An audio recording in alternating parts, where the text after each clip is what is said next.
Well, at this time, Vice Mayor, I'll turn the floor over to you to swear in the new board for our new year of 2022. Okay, thank you. Will the nominated directors please raise your right hand? Do you pledge to faithfully execute the duties of a Dunedin Council of Organizations director and further the objectives of this organization? Please say, yes, I do. Yes, I do. Yes. By the authority vested in me as Vice Mayor for the City of Dunedin and the installing officer today, I now declare you all duly installed directors of the Dunedin Council of Organizations. Let me congratulate you individually and collectively as the new officers and board members of DCO and offer my best wishes for a very successful year. Now I'll turn it back to Larry. Thank you very much. At this time, I'd just like to say thank you to our board for the serve for 2021.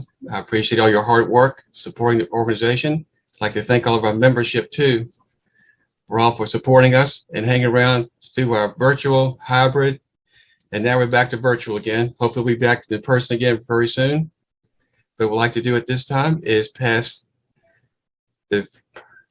we'll pass it over to the mallet over to Dana. She is now our president of our organization. So Dana, I hope you're ready. Wow, that was seamless. I'm ready, Larry. Thank you. Right. Yes, and thank you, everybody. I think it's going to be a really good year. Hopefully the ups and the downs, the major ups and downs are behind us, and we can get back together in person soon and do all the fun things that we love to do. So from here, I will turn it back to Vice Mayor Kynes to give us the city report. Thank you very much, and all congratulations, Dana. You know, I have a lot of just sort of fun things. Have you all seen how the government center is going up? It is going up.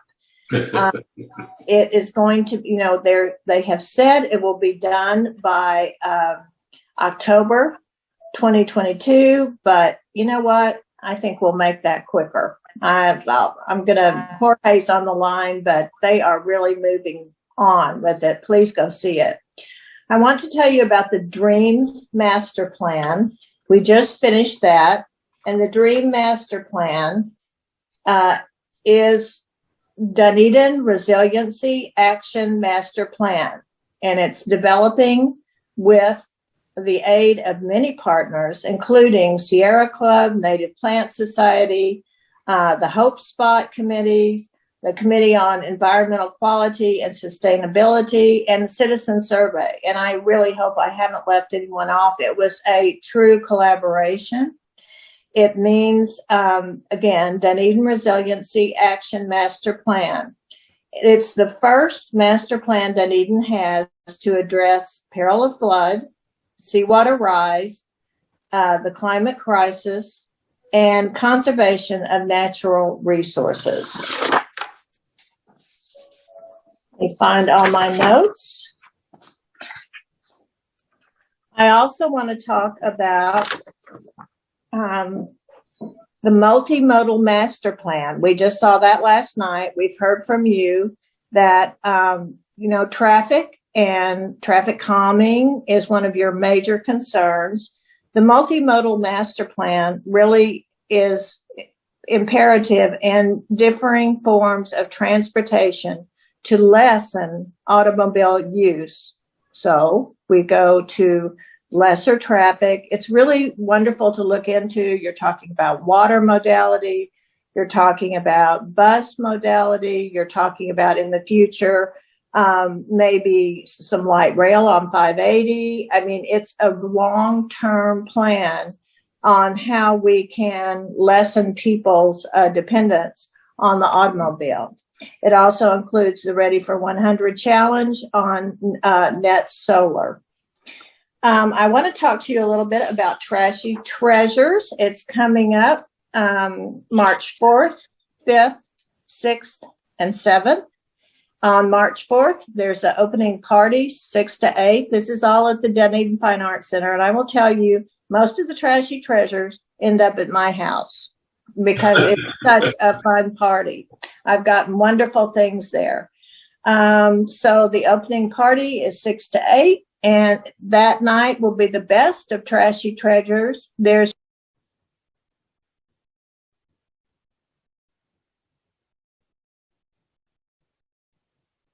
Commissioner, you're muted. I mean, Vice Mayor, sorry. muted. There you go. Have I always been muted? No, No.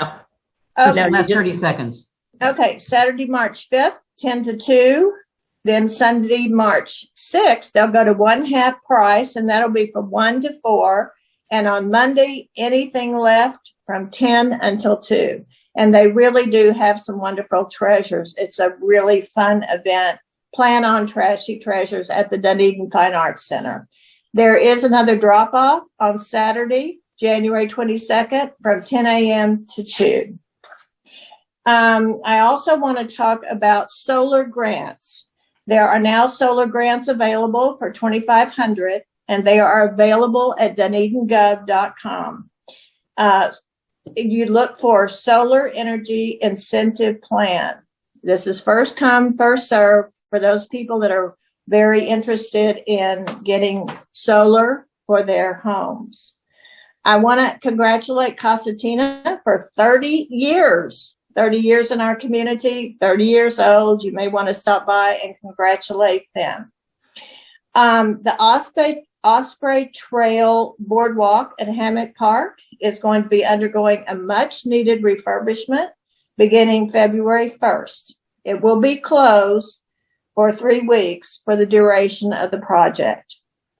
There's a senior awareness fair, and it will be held Friday, January 28th, 9 to 12 at the Hale Senior Activity Center. I want to thank the Dunedin History Museum. They put on a fabulous last hurrah and for the Kellogg Mansion, and also have almost completed, I believe, a subsequent very extraordinary auction. And it was a wonderful success. Now we're looking forward to working on the digitalization project exhibit, which will be housed in the glass reading room at the Dunedin Public Library. Today, following me, we'll have speakers to tell you more about this extremely visionary project. And it'll be Sharice Ponraj, Ann Bucknerberg, Duggan Cooley, Pinellas Community Foundation, and Dr. Lori Collins from USF. I want to wish all of you a very happy 2022. We've got a lot going on, and because we're Dunedin and we're a wonderful community. So I thank all of you all for giving me a chance to catch you up on some of the things, a few of the things going on in our Dunedin. Thank you all very much. And I would take questions if you have any. No questions. Okay, No, I'll I'm not. Dana. Great. Thank you. Okay. Thank you very much. And also apologies to missing City Manager Jennifer Bramley in the introduction. So welcome. Glad you're here as well. Oh, I was a little late, so thank you. No problem. So we are going to get started with our program. And I know some of you may have heard a little bit about the buzz, certainly everything that happened with the Kellogg Mansion, but we have 3 presenters here today. So it will be an action-packed presentation. We're going to start off with Sharice Ponraj, and Sharice, I do hope I'm pronouncing that correctly. Sharice is actually from upstate New York, but has been in Dunedin since 1997. So I think we can call her a Dunedinite, right? She's currently the Vice President of Product Management at Nielsen, even though she does live here in Dunedin. And like all of us, or many of us, love to be outdoors, sailing, camping, playing tennis. So Charisse, I'm going to turn it over to you. I know you have 2 other co-presenters and you'll need to get your presentation going. So the floor is yours. All right, Dina, thank you so much for that warm introduction, and congratulations on the change of watch to everybody involved.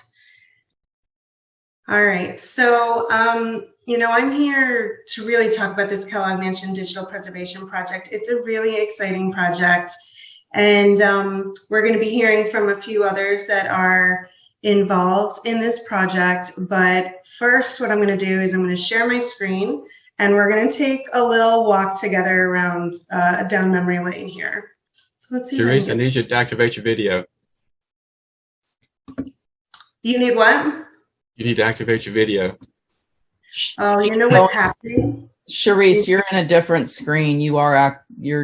She's coming right above the other one. I'm tricking the system, and I'm using 2 cameras. So wait just 1 second. Let me flip around. Do this. How's that? Okay, hold on. You're echoing. You were better before.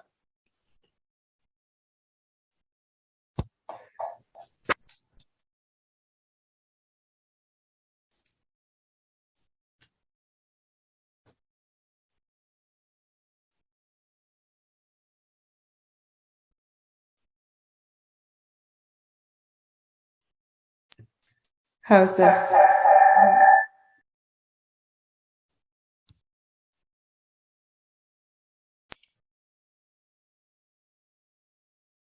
All right, I think, can you guys hear me? That's working now. It is working. The problem is that my video is on a different screen. So I'm just going to I'm going to be sharing my screen in a minute anyway. So we'll just have to bear with no video. I apologize. So back to what I was saying, we're going to take a little walk down Dunedin's memory lane. Are you guys actually able to see my screen yet? This should be coming up. There we go. Okay, wonderful. All right, so let's go ahead and go back together to 1926. When there was a golf course that's very special, not just to all of us personally, but to this organization as a whole. As I understand, this is the normal meeting place for this organization. And it's safer where we are today, but it would also have been fun to be there in person today. So let's take a look at this. This picture might almost be unrecognizable to you. This is a picture of Dunedin, right about where the Dunedin golf course is in 1926. This is an aerial shot, the earliest aerial shot that we know exists of aerial shots in Pinellas County, starting in 1926. And if you notice, right here, can you see my screen, guys? Or can you see my pointer? Right here in the bottom left, the bottom right-hand quadrant here, you see the golf course actually in the middle of construction. The beginning of the golf course is coming together. The holes here down at the bottom are coming together. You can see that Palm Boulevard doesn't exist yet. You can see that our beautiful shore is still in pristine and virgin condition. No landfill or dredging has taken place. And really the other half of the golf course is literally just orange groves. All right. This aerial shot was taken somewhere between March and May of 1926. The picture on the right is a picture of a gentleman named Ephraim Smith Frischhorn. Now he is the gentleman who actually built the golf course.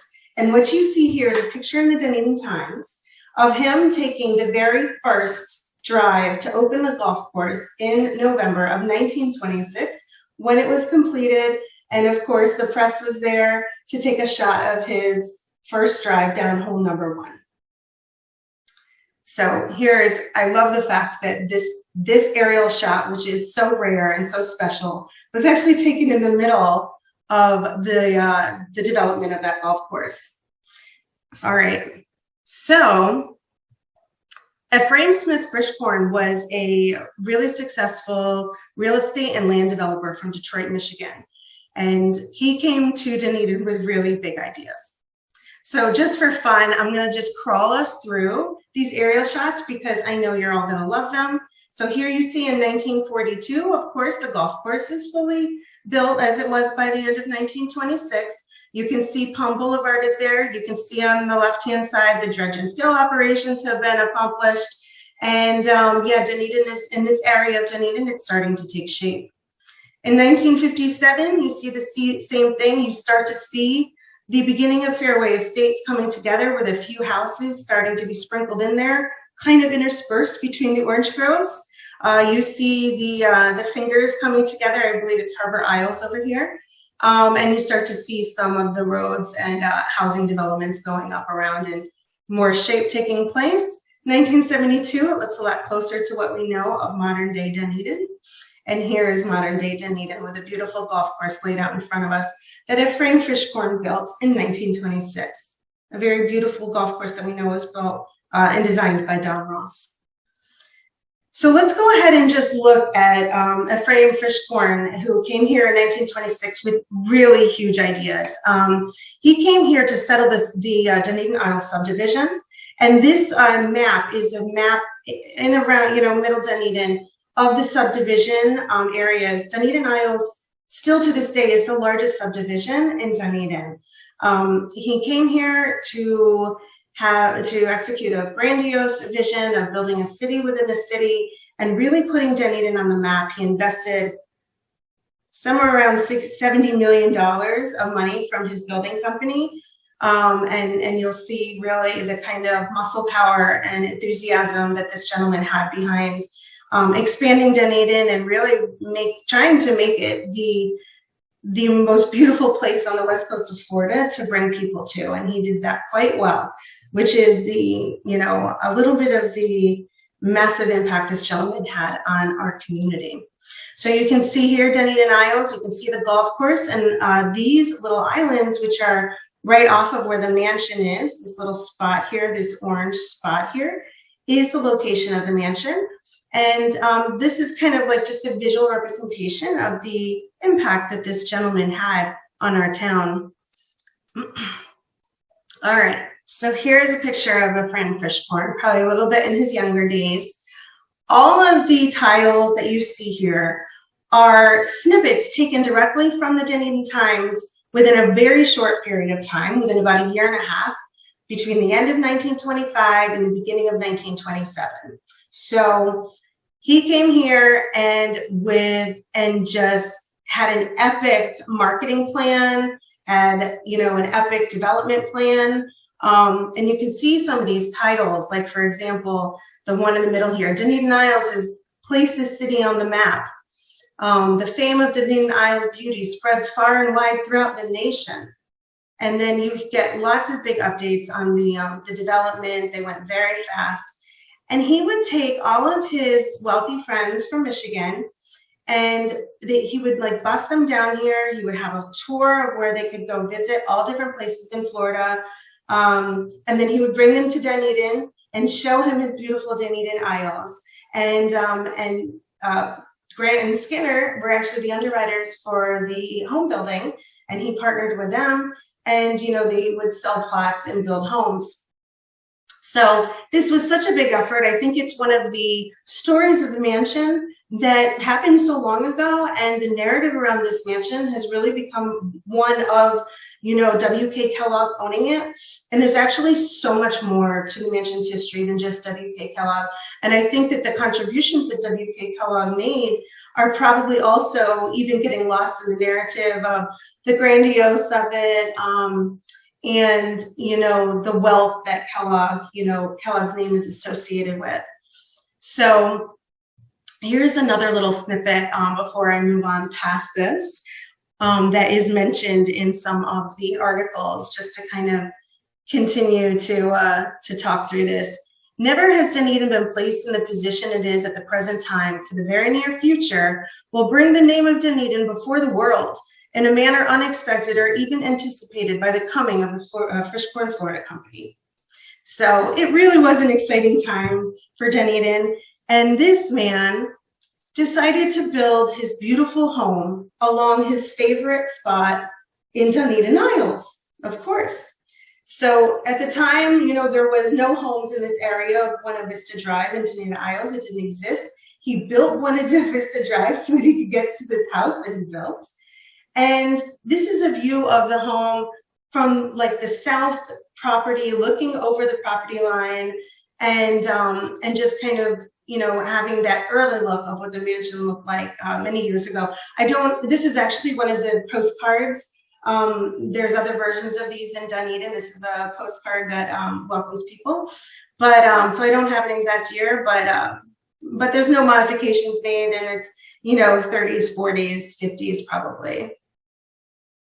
So this mansion is almost 100 years old. So it was built in 1926, around 1925. And it, has, it's an old masonry structure. It's got a lot of maintenance. It's really fallen in many ways into disrepair. And it's just not able to be saved. It is, it's a beautiful home, but nonetheless, it's just many millions of dollars. It's just cost prohibitive to really bring it up to par, to be able to be a fully restored home that can remain. So it is going to be demolished, which is why all the activity that the museum has undertaken, with the last hurrah and the auction had taken place recently. And we really do have to thank the new owners, the Wanks, for giving us access to this property and making this project possible. And I'm just going to show you a few more fun photos. Here's some of the dredging operations that took place, believed to be in Dunedin Isles. More construction activity, also believed to be in Dunedin Isles. This man opened up sales centers all over Florida. Like, I have a list of like 20 sales centers that he had open, just to kind of, again, impress upon you the massive effort that this gentleman undertook to build out Dunedin Isles. They were just all over Florida. I'm not even going to list them off. And here are some of the sales centers here. That building there. And this building, I would assume that this building was actually in Dunedin. All of the owners of the mansion have had a significant impact on our community. And here's all of them except for the most recent owners, the Wanks. They've all touched our community in different ways. And again, as I've explained to you here, the narrative of how some of these have touched our community doesn't always make it into the story that we see online. All right, so let me just give you a quick rundown of what this project is. And I really wish I had my video. I brought, you can see my video in a different window, just it's not synced with my audio. For those of you that can see it, I'm going to show you a 3D Oculus headset. And this headset is really, we're trying to lock in the mansion into a virtual reality experience that can be preserved forever.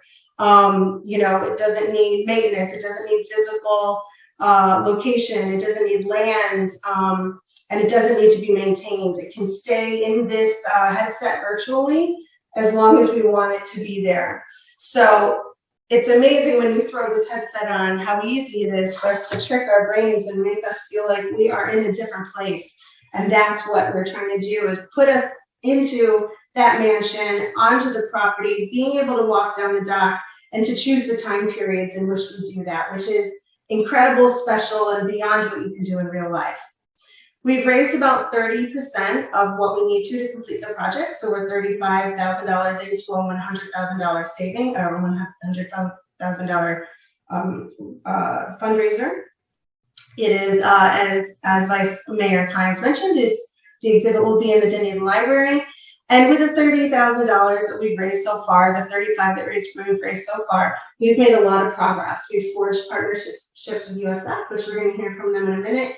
They're really going to give you the fun part of this presentation. And we've also struck agreements with those that are key to making it happen. These are the tax sharp photos that everyone is used to seeing online of the mansion. We do have a digital right to it at this point to use it. And here are some photos to demonstrate our partnership with the Kellogg Foundation that they've also provided to help support the recreation of this home in different time periods.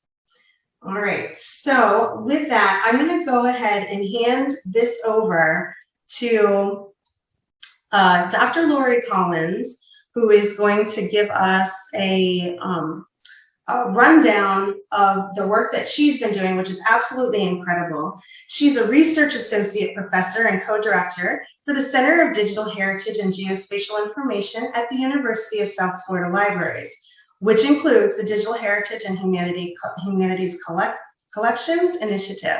She's an archaeologist specializing in advanced emerging technology applications for heritage sites and museums.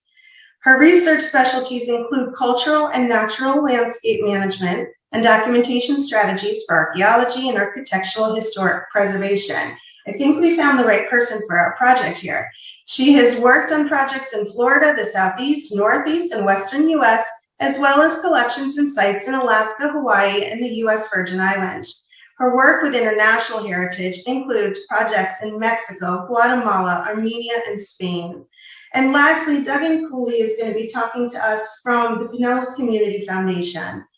He is the president of the Pinellas Community Foundation, and he launched his fundraising career at the age of 6 with door-to-door requests to support him in the annual community bike-a-thon for St. Jude Children's Research Hospital. Since then, his life has been consumed with service to nonprofits, and he's raised more than $100 million in support of well-respected community institutions. Mr. Cooley is a certified fundraising executive, a past president of Leadership Pinellas, a Unite Pinellas member, a chair for the Funders Council of Pinellas Homeless Continuum of Care, a board member for the Florida Partnership to End Domestic Violence, and the vice president of the Pinellas County Estate Planning Council. Over the years, he has served as a member and chair of a variety of boards throughout the west coast of Florida. So thank you for listening to this project today. I will give you guys my contact information, so if anyone has any questions, they can reach out to me. And with that, I will hand it over to Dr. Lori Collins. Thank you. Good morning. Thanks, Cherise, so much. Let me try to, I think you have to end yours. Yes, I have to figure that out. Here we go. Okay, good morning. Let me see if my screen is sharing. Can you all see my screen? Yes. You can, yeah. Yeah, we got it. Okay. Before I kind of get into my presentation, I was hoping to just show you some of the greatest hits. And by the way, I just wanted to say a big shout out to one of our developers that's on the call as well, Denise Wright, who, if you like what you see, please thank her for all of her hard work that she's put into this project, as well as a whole team of folks that are behind what you're seeing. A lot of the added value to this project, I know Cherise was kind of talking about the virtual reality, but we're also approaching this as a total documentation project. So for archival purposes, for sort of that long-term historic memory kind of purpose of this project, part of this is working integrally with the museum and library kind of context and bringing together collection strategies around documentation. So we are actively creating 3D content models from the pieces and places that we're documenting. And we're also doing things like this interactive mapping tool that Cherise was kind of showing some of the early imagery. This is a custom tool that we're creating that actually goes through all of those from the beginning of coastal survey in the Dunedin area, the 1926 images, all the way through present day. And some of the kind of neat and interesting things that you'll be able to do with this is we can actually swipe and compare. So for example, if you were interested in 1926 versus 1957, we can do a comparison slider tool where we kind of go in and dive in and look at specific areas, golf course development or Dunedin Isles itself, and how that landscape really changed through time. So we're trying to offer different ways of sort of serving up these data that we're collecting. And in this case, we're georeferencing paper images or digital images that have no spatial location. We're bringing those together in a way that they can be considered to allow you to kind of see change through time. And then finally, another kind of thing that we're most talking about is this virtual tour. And I'll be sharing this in the presentation, but I wanted to give you a little sort of greatest hits here. What we're doing is also allowing for immersive experiences, kind of diving back in to different years between 1934 and 2016, providing kind of 3D approaches to things where we can view and see 3D. Inside the house, we can also do things where we see the present day, and we can kind of also kind of dive back from the same position, see it from 1934, those wonderful images that Charisse was sharing earlier, as well as the tack sharp images from 2016. So we're trying to kind of bring this all together in a virtual experience. The other kind of greatest hits here to show you some of the stuff we're up to is activating all of the areas. So for example, the panels that have the elaborate designs and the ceilings, we've done that with a different type of technology called gigapixel, where we can kind of dive in. If you see on the screen down here, you can kind of see where we're at in the image, and we can kind of, virtually explore the room this way. And then we can also kind of see things, if you will, in full 3D, because we have captured the entire environs of the house and inside out, and including the landscape in full 3D. So those are kind of the ways in which we've captured the house and are presenting that back. And all of these are available through virtual reality, but they're also available on a desktop because not everybody has headsets or can interact in that way. So we've tried to be very broad in our approach on how we're presenting this. So are you guys still seeing my screen? Oh, okay. Hope you're good. Yep, we got you. Okay, so just to kind of reiterate what we've been working on. So the digital strategies that we're using, we're really using a combination of a lot of different types of tools. You've seen some photographic kinds of presentations, but we're also using things called laser scanning, terrestrial laser scanning, in combination with drone and video and 3D drone data capturing, photogrammetry, kinds of some specialized imaging, and global positioning systems, and short range scanning as well on objects. So our work, as you've heard from sort of what my background is, our team really does a lot of these kinds of projects, around the world, and we've kind of leveraged these sorts of technologies to be able to provide total documentation of heritage type sites. And so, for us, it was really important also those objects that were still present pre-auction at the house. We wanted to kind of try to capture as much as we could to bring context to the site. And so we have, as I showed you, the full 3D kind of view of the house. We've actually captured the entirety of the house to about 2 millimeters or less. And these data can be used for all kinds of things, CAD drawings and kind of measured as-built design. So if there's architectural folks that are interested in design at any point with this project, we anticipate that this archive will also become very important from an educational and incorporating into things like architectural preservation training into the future as well. So we're trying to set these data up in such ways that they can be useful. And then we've captured, thank you, Blair, for helping us with this. We've captured a lot of the objects and in full 3D as well with high resolution. And all of these are immersive, so they can be viewed in VR, and we can actually place them within the landscape because we've captured the landscape. We can do things like place them within the landscape as well. using augmented reality. And all of our tools that we're creating are viewable in all of these different formats. We've optimized them for scale so that when you're looking through one of those headsets that Sharice was saying, you can actually see all of this at the proper scale and experience it, or you can view it on your own screen. And all of these are available, as I say, in a digital collection as well. The VR tour itself is being optimized for all of those different modalities.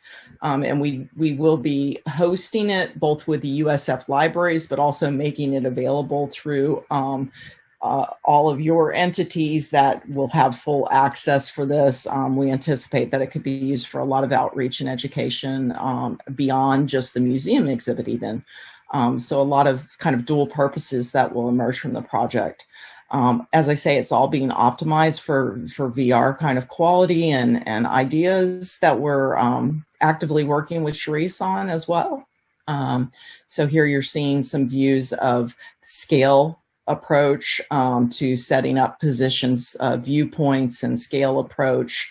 You're seeing the actual 3D kind of, this is what kind of an experience would look like through a 3D headset. As we kind of move through. And I'll let this play for just a second as we're kind of moving through the site.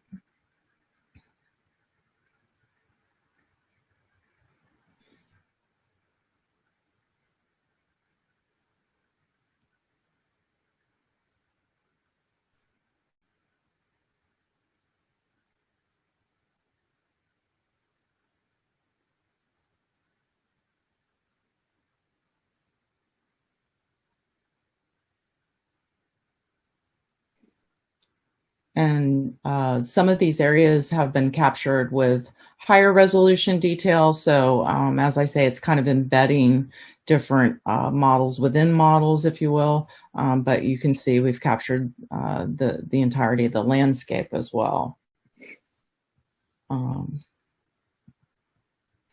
And then those experiences, now that they're captured, can kind of be brought together in different environments. So for example, we want to, what does the site look like in an early morning when the fog is out? You know, these are kinds of things we can do in walkthrough mode. We can kind of change environs and switch things up. We can, you know, bring in sort of a visual walkthrough and kind of walk around the property, feeling it and experiencing things in different ways with sunrise or sunset or fog. Those can be sort of simulated. So these are the kind of fun things we're kind of playing around with right now, looking to do with all of these data that we've captured. As I say, a lot of things were done in higher resolution, the objects, the sculptures that we had available to document. This one's actually at your Dunedin History Museum. We were given access. Blair helped us to document this piece. That is actually a fountain piece, if you see it. And what's great about this piece is we actually have historical photos showing it from the Kellogg years where it was, and then from the 2016 tack sharp images where it was. And, you know, using augmented reality kinds of tools and VR applications, those have some interesting possibilities for kind of bringing that aspect of the site back to life from that time period. Similarly, the lion sculpture that we documented, we found one of the tack sharp images had that position for the lion statue in it. So being able to place these objects within their sort of context is an interesting proposition going forward as well. I showed you the interactive mapping application. This is already live as of today, but we intend to have it as a living document that as things are discovered or more maps want to be added, these kinds of things. We do have an add tool on this feature as well, where we can keep things in sort of a library associated with it. And if researchers are using this and want to bring in more data sets, they can. So this is an interesting kind of tool going forward that just sort of supplements. And with these interactive mapping tools, they can also be embedded into both website content and also for museum content. So when you're designing your museum exhibit, a lot of these can be brought in touch screens or, on tablet devices. So they provide another layer of interactivity for your presentations. And I just wanted to, again, say thank you to our great team and Denise for the virtual tour. Lots going on with all of this, hopefully be live and revealed soon. And I appreciate the involvement in this project and everybody that's helping. Thanks.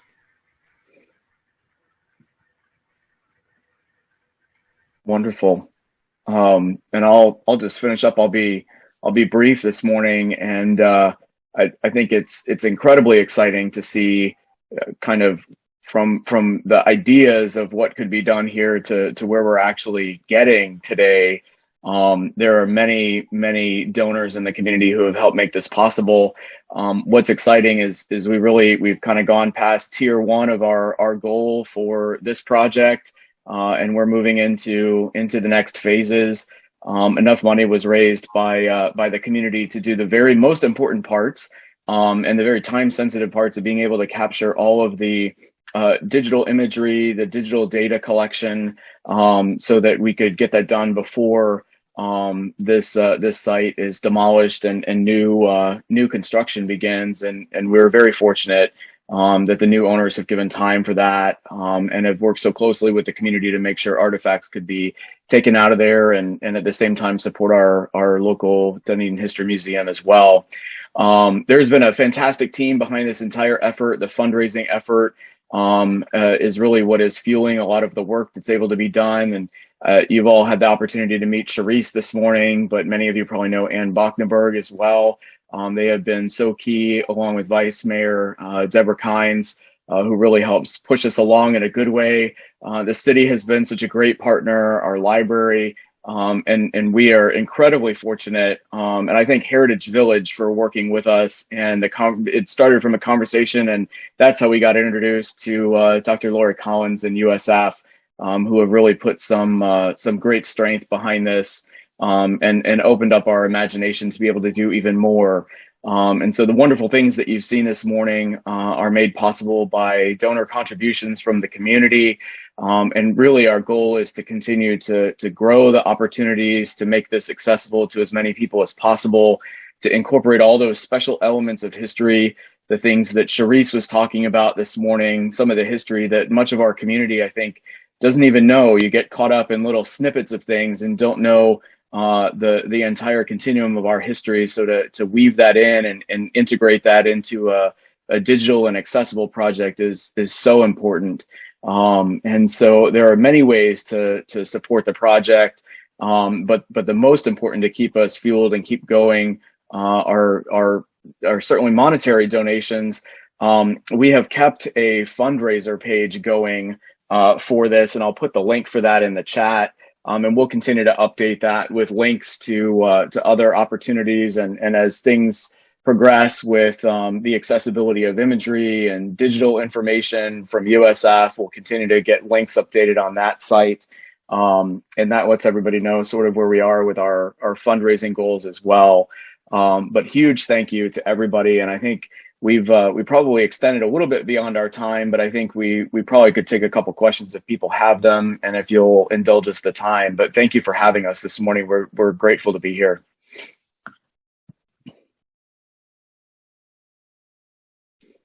So May I say something? Sure, go ahead. Okay, I'm Blair Cooey with the History Museum. And just on a personal note, in addition to all of the great generosity of the Wank family, but working really Dr. Lori Collins and Travis, it's been such a pleasure, you know that, and Joe. I mean, we spent hours and hours there, and Charisse, spending time with you, it's just so much fun, regardless of the historical dimensions. But even today, I learned so much. And Dugan, I mean, this is such an avenue that we can educate people. and things that even I didn't know. And that, I don't mean it that way, but that so many people are going to be knowing things that they had no idea about. And that is so much fun. And that's all I want to say. I mean, just thank you so much, not only from the monetary point of view, but all of you who've worked with me to, just make it more interesting. It's great. Blair, thank you for your support. We wouldn't be where we are without you either. So thank you so much. It's been wonderful working with you, and we have a ways to go. So glad to have you. Well, my pleasure, believe me. I wondered if Phyllis might want to say a little bit about the physical, where the exhibit is slated to be held. A little bit about that, Phyllis, at the Dunedin Public Library. Sure. So we've met with Charisse, and Charisse has been at the library. We looked at a space in our reading room. So that's the glass reading room, the Nan and Tom Moffat reading room. So it's just a perfect location. So we've worked together on that. The other thing that is really cool is the Dunedin Garden Club actually took plants from the Kellogg Mansion. So they will be planting those at the library out front. So not only will we have this virtual exhibit inside the library, but we'll have plants from the mansion outside of the library, and they're going to be labeled and let you know. So they spent a day at the Kellogg Mansion working on that. So it's just a neat tie-in, and I'm just so impressed. Lori, thank you for that presentation. Every time I see it, I'm just in awe, and I think my nerdy librarianness comes in where I want to preserve that history. So great project, and we're looking at some grants and some other avenues as well with Charisse to make sure we can get this project ready to go at the library. Thank you so much, Phyllis. And I think that, this is how versatile this project really is. We can actually take the information about where those plants came from and incorporate them into the virtual experience and actually show where on the property those plants came from. And this is just an example of why this is such a cool project that's going to live on and be versatile enough to enrich over time.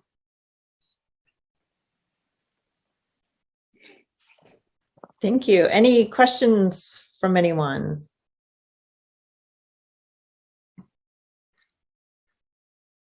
Can I hop in real quick and kind of give a different angle to this presentation and opportunity? We have an architecture department and program here at Dunedin High School. And my boss, who was sitting in the meeting just a little while ago, was taking screenshots to send to my architecture teacher. And so our students get a look at historical design elements, and also too, it's in a way that would be attractive to teenagers. The way the virtual reality and everything was set up with the old pictures, the new pictures, that was really, really cool. So we're going to use that with our architecture students. So thank you for sharing, and glad we're able to be in the meeting this morning. It's fantastic. Christopher, please feel free to reach out, and we would love to support some in-class learning activities and things using these data as well. Absolutely. Thank you, Ms. Collins. You're welcome. We want to thank Mr. Franklin with the trip that we had yesterday. We have some pictures. Did you share those, Mr. Settle? I did not.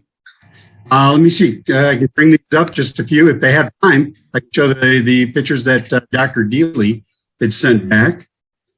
And see if I can bring that up. Sorry if I didn't pay enough money to keep this under wraps. No, very good. Nope, it's not going to share. I can't do it with the format that I have on it. But thank you, and I'm excited about the screenshots that I was taking to be able to get with Ms. Badran. We have our ARC advisory board meeting next Wednesday, so I want to make sure that we can do a little bit of research on this and share this with the advisory board along with the students. Thank you, guys. Great. Well, thank you, everybody. Thank you, Charisse and Lori and Duggan. It was an amazing presentation. And so many tangents. You can see how the technology just infiltrates so many different areas.